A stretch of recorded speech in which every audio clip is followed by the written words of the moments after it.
This movie kicks off with this guy named Frank Vega. Frank's been through some tough stuff in his life, especially because he's a Vietnam War vet. One day, he's just riding the bus, minding his own business, when he spots two troublemaker kids causing a ruckus on the bus. It kinda takes him back to when he was a kid, living a simple life with his folks. As he grew up, he had a sweetheart, and they promised to get hitched once he came back from the war. But here's the kicker: Frank had to spend a whole 10 years in the Vietnam War. When he finally got back home, he found out that his girl had gone and married another guy and had 2 kids. Man, that must have hurt. So, the heartbroken Frank decides to give the police academy a shot, thinking his military background would help him out. But they turn him down, which is a real bummer. He couldn't find a job anywhere, so he ends up selling hot dogs for most of his life. That's how he made a living, just slinging those dogs. But then, things take a turn for the worse. A fancy new hot dog truck rolls into town and steals almost all of Frank's customers. So he's left with no choice but to become a drifter, wandering around with no real home or job. Tough breaks for Frank Vega, that's for sure. Now, let's fast forward to the present day. There are these 2 troublemaker kids on the bus, causing a big scene and even trying to harm an old guy. But Frank steps in and saves the old man, giving those troublemakers a good beating. Some folks on the bus recorded the whole thing and shared it on social media. All of a sudden, Frank becomes a big deal after his heroic act goes viral online.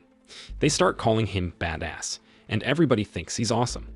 People even start making t-shirts and graffiti with his face on them. The police even give him a ride around town. But that's not all, folks. Frank and his mom get invited to a talk show, and he's in the spotlight. Sadly, his mom passes away 3 months later, and she leaves him her house and pet dog. Now, here's where it gets interesting. Frank's buddy and fellow Vietnam vet, Klondike Washington, moves in with him and hands over a USB flash drive. This flash drive is for Frank's late mom's safe deposit box, but Frank doesn't have a clue what's on it, so he sticks it in the safe for safekeeping. So, one night, Klondike heads out to grab some cigarettes, but he runs into these 2 troublemakers, Terrence and Sebastian. They're after the flash drive Klondike had given to Frank, but Klondike, he tells them a fib, saying he doesn't have it with him. Well, that doesn't sit right with those 2 thugs, and they get into a big argument. Sadly, things take a dark turn, and they end up killing Klondike. Those guys make a quick getaway too. When Frank hears the news about his best friend's death, he rushes over to the morgue to see Klondike's body. He's pretty shaken up and asks the police to dig deep into Klondike's murder and catch the guys who did it. Now, here's where it gets tricky. One night, Frank's pal Officer Malark, who's a cop, swings by his place. Officer Malark tries to reassure Frank that the police department is really trying hard to find Klondike's killer.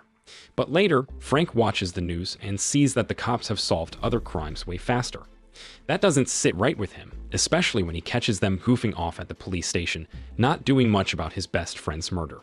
So Frank decides he's got to take matters into his own hands and figure out this mystery himself. He's had enough of the police dragging their feet. Frank's on the case now. He starts by checking out the alley where Klondike got shot. After poking around a bit, he finds some empty bullet casings and a locket with a lady's picture inside. Frank thinks, this could be a clue. He takes the bullets and the locket to a pawn shop, and the guy working there tells him that the locket belongs to a fella named Terrence. Inside the locket, there's a photo of Terrence's wife. Now Frank's got an address for this Terrence guy, so he hurries over there. But Terrence ain't home, and according to his wife, he hasn't been home for a whole week. Frank hands the locket back to Terrence's wife and asks her where he might be. Terrence's wife spills the beans and says he used to play basketball with some buddies at a park. So Frank's off to that park in a hurry. When he gets there, he finds a bunch of guys playing hoops and goes up to them to ask about Terrence. Frank goes up to those young fellas at the park, thinking they might know where Terrence is, but instead of being helpful, those guys start making fun of Frank. Well, that really ticks him off, and he ends up giving them a good thrashing. Turns out, those guys were actually Terrence's pals. After Frank gets them to quit fooling around, they spill the beans and say they don't really know where Terrence is, but they mention a guy named Ronaldo who might have the scoop because Terrence and Ronaldo were tight buddies. So, Frank makes his way over to Ronaldo's place and meets Ronaldo's roommate. This roommate tells Frank that Ronaldo's hanging out at a bar across town. Frank heads there but runs into some folks at the bar who don't want him there. He's not having any of that, so he has to put a couple of them in their place. Finally, Frank tracks down Ronaldo and gives him a little scare, saying he'll spill the beans about where Terrence is. In the end, Frank gets the lowdown that Terrence is seeing a gal named Tanya. Now we switch over to this big shot gangster boss named Panther.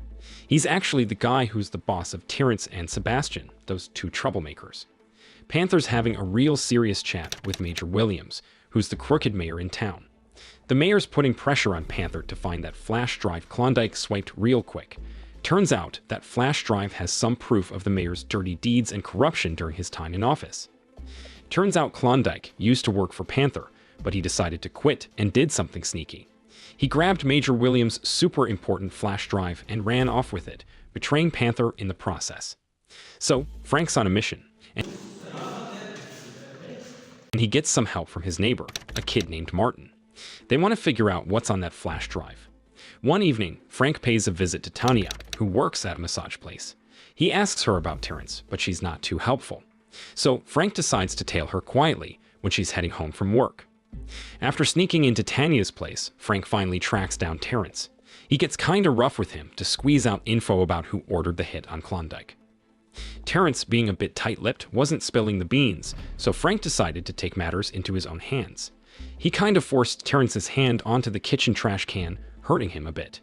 Well, that did the trick, and Terrence finally spills the beans. Turns out Klondike got himself into some serious trouble. He got on the wrong side of a drug big shot named Panther. See, Klondike swiped that flash drive we've been talking about, and it had some secret info about digging an oil well in the neighborhood for Major Williams. Terrence even tells Frank where he can find this Panther guy. But before Frank heads out to face Panther, he goes home to get ready.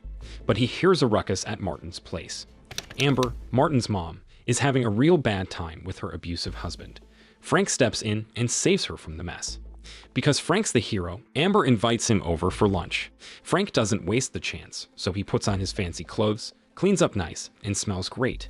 During lunch, things get pretty cozy, and they're about to share a kiss when Martin Jr. walks in on them. Frank insists that Amber and Martin stay at his place until he fixes her front door. The next day, Frank hands over the flash drive to Officer Malark and then tracks down Panther to his hideout. Panther got wind of Frank coming for him and told his crew to ambush Frank if he didn't bring that precious flash drive. So Frank ends up in a real tough spot. Panther's gang overpowers him and he passes out. They capture him and start doing some terrible things to get him to spill the beans about where the flash drive is hidden. They even hook him up to an electric shock gadget, trying to make him talk. But you know what? Frank's one stubborn guy. He doesn't give in, even when he's getting hurt real bad. Panther gets pretty frustrated with Frank's silence. So he snatches Frank's wallet and finds out where he lives, thinking maybe the flash drive's stashed there with his loved ones. Panther's got his men torturing Frank while he rushes over to Frank's house, thinking he's gonna find that flash drive.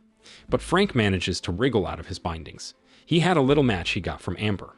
Frank lights that match and throws it at some oil drums lying around, setting the whole place on fire, causing a big explosion. Panther makes a run for it, but Frank's not letting him get away that easy. They both swipe buses and start this wild chase, causing a whole bunch of damage to other vehicles along the way.